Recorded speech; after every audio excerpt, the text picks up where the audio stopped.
PRC ఫిట్మెంట్పై June నాటికి నిర్ణయం. తక్షణమే నివేదిక ఇవ్వాలని అధికారులకు కమిటీ ఆదేశాలు జారీ చేయడం జరిగింది. జూన్ 1లోగా ఉద్యోగులకు హెల్త్ కార్డులు అందజేస్తాం.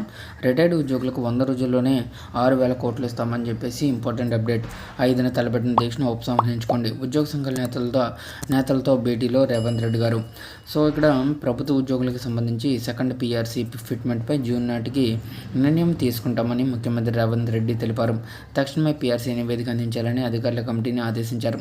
శనివారం తన నివాసంలో ఉద్యోగ సంఘాల నాయకులతో ముఖ్యమంత్రి సమావేశమయ్యారు.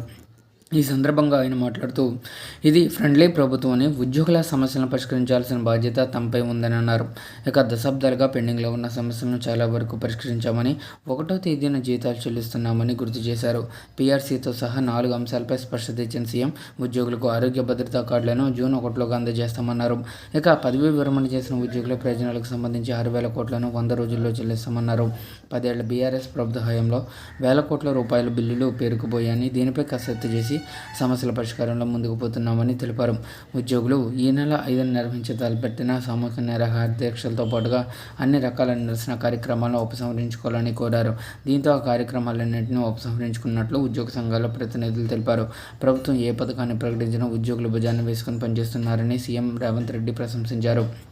ఉద్యోగుల సహకారంతోనే ప్రభుత్వ పథకాలు విజయవంతంగా అమలవుతున్నాయని చెప్పారు. కాంగ్రెస్ అధికారంలోకి వచ్చిన వెంటనే ఉద్యోగుల కోసమే తొలి నిర్ణయం తీసుకున్న విషయాన్ని గుర్తు చేశారు. 1వ తేదీన జీతాలు చెల్లిస్తున్నామని, స్వేచ్ఛగా ఉద్యోగ సంఘాల ఎన్నికల నిర్వహణకు అవకాశం కల్పించామని చెప్తున్నారు.